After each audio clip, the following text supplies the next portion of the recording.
Buenas noches, mi nombre es Merly Geraldine Llanos, estudiante de Psicología Virtual, segundo semestre. El día de hoy hablaremos de 5 temas.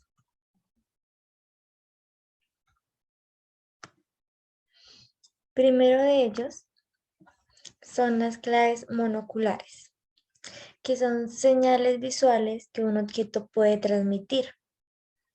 Para ello vamos a hablar de el tamaño, que podemos hablar que el tamaño es relativo, es decir, más pequeño es más lejos. Y el tamaño familiar que sirve para ver la profundidad. Vamos a hablar de las perspectivas, entre ellas está la perspectiva lineal y la perspectiva aérea. La lineal son dos líneas paralelas que se extienden en la distancia y parece unirse en algún punto del horizonte. Un ejemplo de ello son las vías por donde transitan los trenes. En la perspectiva aérea son los objetos distantes, tienen un aspecto borroso y contorno poco claro.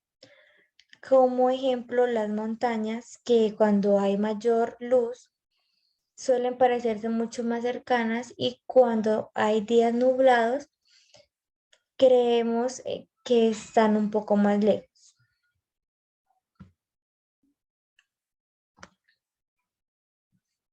Todas las señales examinadas hasta el momento depende de la acción de un solo ojo.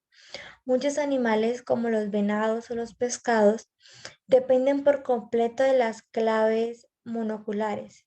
Aunque ellos tienen 2 ojos, tienen una dificultad, es que sus ojos no están en la parte frontal, sino que se encuentran a los lados.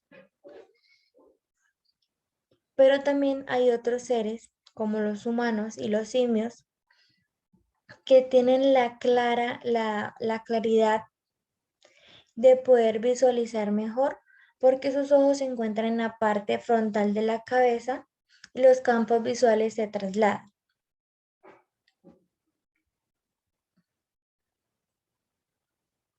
Vamos a hablar de las claves binoculares. Vamos a hablar del estrabismo convergente, es decir, convergente, que son los ojos ligeramente se unen de uno al otro. En las claves binoculares es importante la distancia porque provienen de los músculos que controlan la convergencia. Cuando se ven objetos muy cercanos a nosotros, los ojos tienden a converger, es decir, a girar ligeramente uno hacia otro. Las sensaciones de los músculos que controlan el movimiento de los ojos proporcionan una clave de distancia. Si el objeto está cercano, por ejemplo, al final de la nariz, los ojos pueden converger, es decir, que se va a tender a ver que un ojo se va a unir al otro. Un ejemplo más claro es si nosotros cerramos un ojo y colocamos el dedito y miramos un punto, por ejemplo, a la puerta. Si miramos con un ojo cerrado, por ejemplo, el derecho, vamos a ver una imagen, pero si yo lo cierro y abro otro, va a parecer que este dedo cambia de posición, pero si abro los 2 ojos, voy a ver que es una sola imagen. Vamos a hablar de los factores que afectan la percepción. La percepción en humanos se caracteriza por tener un diseño determinado. Tiene forma estable y constante. Tiene cualidades sensoriales y tiene un carácter de corporeidad y manifestación en espacio. Vamos a hablar de algunos factores externos como la intensidad, repetición, tamaño y novedad. La intensidad es cualquier modificación estimular suele llamar nuestra atención. Nos fijamos más en una fuerte explosión que en un ruido leve. En la repetición tiene gran importancia, como ejemplo, las propagandas comerciales.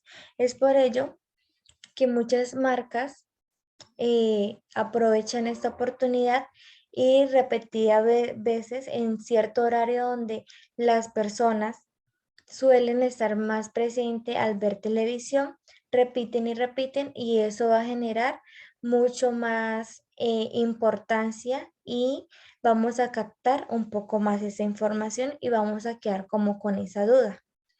El tamaño son los objetos grandes que atraen nuestra atención, como anuncios o pancartas. La novedad es la percepción de objetos o sucesos no habituales se fijan con mayor facilidad. En los factores internos encontramos lo que es la atención, motivos, intereses y valores, características del observador y la cultura. En la atención es en todo momento somos conscientes de un número limitado de estímulos. Los motivos hacen que la percepción sea selectiva. Intereses y valores. Atendemos a los aspectos de la realidad que nos interesan. Características del observador son como los deseos, actitudes y la personalidad. Y la cultura también es un papel importante, ya que nos ha enseñado a percibir. Vamos a hablar de la percepción visual. La percepción visual es una interpretación o discriminación de los estímulos externos visuales relacionados con el conocimiento previo y el estado emocional del individuo. Es la capacidad de interpretar la información y el entorno de los efectos de la luz visible, como el efecto óptico que llega al ojo. Vamos a hablar de los tipos de visión. Tenemos la visión espacial, visual, sensorial y relación espacial. En la visión espacial tenemos el componente motor para la orientación. El análisis visual que nos permite identificar semejanzas y diferencias entre rostros, formas y símbolos. Integración sensorial, que es la que se encarga de integrar la información con otros sistemas sensoriales. Y la relación espacial es la localización entre los objetos ubicados en el espacio, incluyendo al individuo. Vamos a hablar de las características que intervienen en la percepción visual. Para hacernos una idea de cómo funciona, vamos a tener como ejemplo un balón de fútbol. Para el balón de fútbol vamos a definir lo que es el tamaño, forma, posición, color, dimensiones, movimientos, unidad, uso y relación de la persona con el objeto. Entonces decimos que el balón de fútbol tiene un tamaño que es una circunferencia, una forma circular, una posición, es decir, si el balón está cerca de mí, qué tan cerca, si está a mi derecha, si está a mi izquierda, si lo podría alcanzar. Podemos decir, por lo general, los balones de fútbol tienen un color que es blanco y negro. Sí, es blanco con pentágonos negros. Y aunque la luz cambie en el momento, vamos a saber de qué color es nuestro balón. En las dimensiones decimos que está en 3 dimensiones, por lo que es una esfera.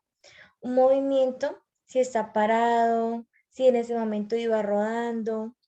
En la unidad, por lo general, se juega con un solo balón y que se ve distinto el suelo con el balón. El uso, pues es un balón de fútbol, lo usamos para jugar fútbol y que lanzamos con el pie. Y que la relación que tiene el objeto con la persona es con el que vamos a utilizar para entrenar, para jugar.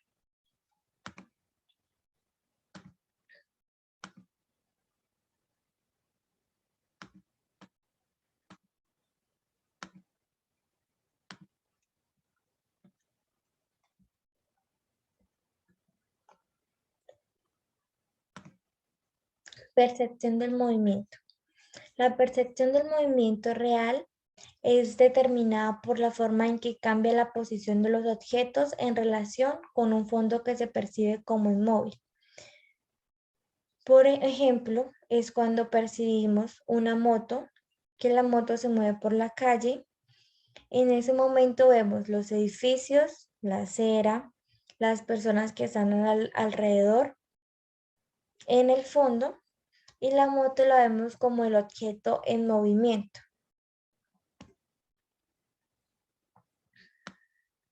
Fases de la percepción del movimiento. Entonces, debemos saber que la señal del movimiento empieza a procesarse en la retina, en la mayoría de los animales inferiores, como es del gato hasta los seres humanos. Para esto vamos a hablar de un modelo, que ese modelo se basa en mínimo de 3 unidades neuronales, 2 neuronas corticales que encontramos aquí en imagen A y B.